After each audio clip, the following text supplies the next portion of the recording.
सबसे पहले बात कर लेते हैं देश विदेश से जुड़ी बड़ी खबरों के बारे में। चलिए शुरू करते हैं। कोरोना वायरस को लेकर पीएम मोदी ने ट्विटर पर शुरू किया जन आंदोलन। कहा मास्क पहने, 2 गज की दूरी रखें। कोरोना वायरस के मामले 68 लाख के पार, लेकिन एक्टिव केस सिर्फ 9.20 लाख। कांग्रेस महासचिव प्रियंका गांधी ने कहा बदनामी नहीं, न्याय की हकदार हैं हाथरस की पीड़िता। रिपब्लिक टीवी ने पैसे देकर खरीदी टीआरपी, चैनल के मालिक को समन भेजा जाएगा, मुंबई पुलिस का कहना।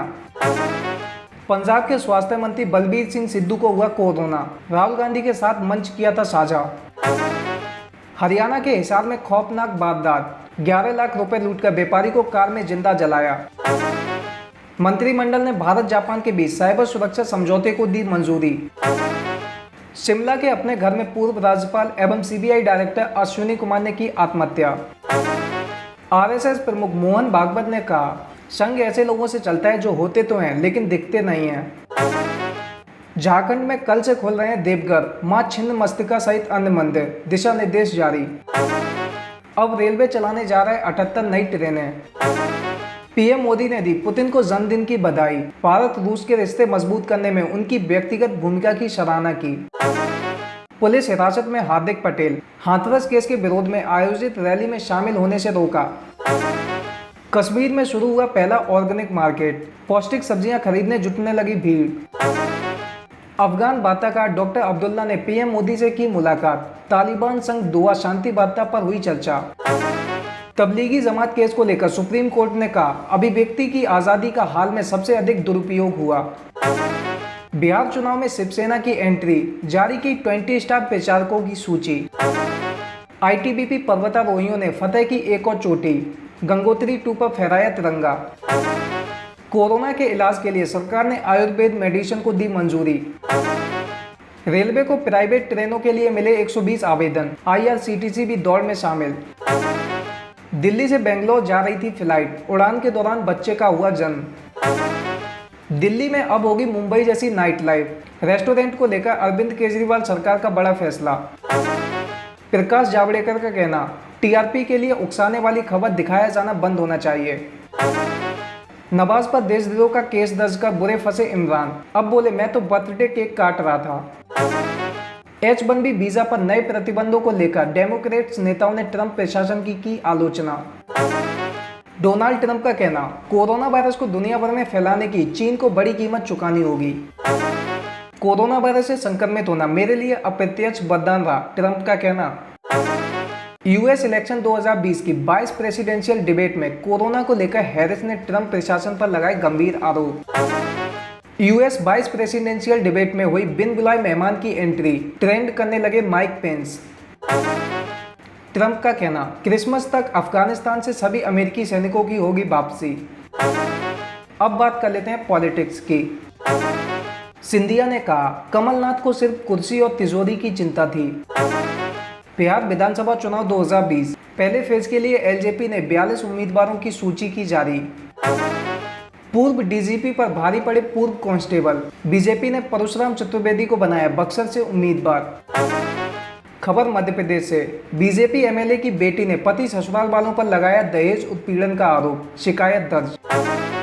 ममता बनर्जी के ऑफिस की ओर जा रहे बीजेपी प्रदर्शनकारियों पर पुलिस ने किया लाठीचार्ज। अब बात कर लेते हैं बिजनेस एंड फाइनेंस की। सोने और चांदी की कीमतों में बढ़त, सोना 82 रुपए की तेजी के साथ 51,153 रुपए प्रति 10 ग्राम पर हुआ बंद। चांदी की कीमत 1,074 रुपए के उछाल के साथ 62,159 रुपए प्रति किलोग्राम के स्तर पर पहुंच गई। दूसरी तिमाही में घरों की बिक्री में 43% की गिरावट, दफ्तर पट्टे पर लेने में 70% की गिरावट। सितंबर में यात्री वाहनों की खुदरा बिक्री 10% बढ़ी, लॉकडाउन के बाद पहली बार बढ़ी बिक्री। सेंसेक्स में 304 अंक की बढ़त, निफ्टी 11,800 के स्तर पर हुआ बंद। नाराज किसानों को खुश करने का प्लान, खरीफ सत्र में धान खरीदने के लिए सरकार खर्च करेगी 1.40 लाख करोड़ रुपए। कमाई में ही नहीं, दान देने में भी आगे है अंबानी परिवार। उत्तराखंड देव स्थानम बोर्ड को दिया 5 करोड़ रुपए का दान। इक्विटी म्यूचुअल फंड से निवेशकों का पैसा निकालना जारी, सितंबर में 734 करोड़ रुपए की निकासी। टीसीएस 16,000 करोड़ रुपए के पुनः खरीद से पहले शेयर धारकों को देगी 12 रुपए प्रति शेयर का लाभांश, कर्मचारियों की बढ़ेगी सैलरी। आरबीआई के पूर्व गवर्नर राजन का कहना, आत्मनिर्भर भारत का परिणाम संरक्षणवाद नहीं होना चाहिए। कोरोना के चलते चीन को तगड़ा नुकसान, सितंबर 2020 में विदेशी मुद्रा भंडार $22 अरब घटा। 2024 में बनकर तैयार होगा देश का सबसे बड़ा एयरपोर्ट। 40,000 के पार पहुंचा सेंसेक्स। आईटी बैंक शेयरों ने फिर मचाया धमाल। अब अमेज़न पर बुक करिए ट्रेन का टिकट, आईआरसीटीसी के साथ किया करार। अब बात कर लेते हैं करियर एंड जॉब्स की। दिल्ली हाईकोर्ट ने खारिज की विश्वविद्यालयों को केवल ट्यूशन फीस लेने के निर्देश के अनुरोध वाली याचिका। बिहार बोर्ड ने 10वीं और 12वीं बोर्ड की तारीखों की घोषणा की। 2 फरवरी से होगी परीक्षाएं। आईआईटी मद्रास ने बिजनेस अकाउंटिंग प्रोसेस में शुरू किया नया ऑनलाइन कोर्स। मध्य प्रदेश में फर्जी मार्कशीट के जरिए नौकरी पाने वाले शिक्षक निलंबित। हरियाणा, उड़ीसा, राजस्थान को मिलेंगे नए केंद्रीय विद्यालय। अब बात कर लेते हैं सिनेमा की। अक्षय कुमार की फिल्म लक्ष्मी बॉम्ब का ट्रेलर आज होगा रिलीज। एक्टर ने लिखा, हंसोगे डरोगे। ट्विटर पर ट्रेंड हुआ बाबा का ढाबा, खाना खाने टूट पड़े लोग। रवीना टंडन ने दिया ये ऑफर। भारतीय वायुसेना दिवस पर कंगना रनौत ने तेजस की झलक शेयर कर दी बधाई। सलमान खान ने एक बार फिर कोविड-19 को लेकर फैंस में फैलाई जागरूकता। अनुराग कश्यप पर यौन शोषण का आरोप लगाने वाली अभिनेत्री ने गृह राज्य मंत्री से की मुलाकात। अब बात कर लेते हैं स्पोर्ट्स की। दिल्ली कैपिटल्स के गेंदबाज हर्षल पटेल ने कहा, राजस्थान रॉयल्स के खिलाफ गलती की गुंजाइश नहीं। वरुण चक्रवर्ती का कहना, धोनी का विकेट मिलना किसी सपने जैसा था। साउथ अफ्रीका के पूर्व तेज गेंदबाज बर्नोन फिलेंडर के छोटे भाई की गोली मारकर हत्या। न्यूजीलैंड में 19 अक्टूबर से बहाल होगा पेशेवर क्रिकेट। कोरोना वायरस प्रोटोकॉल का होगा पालन।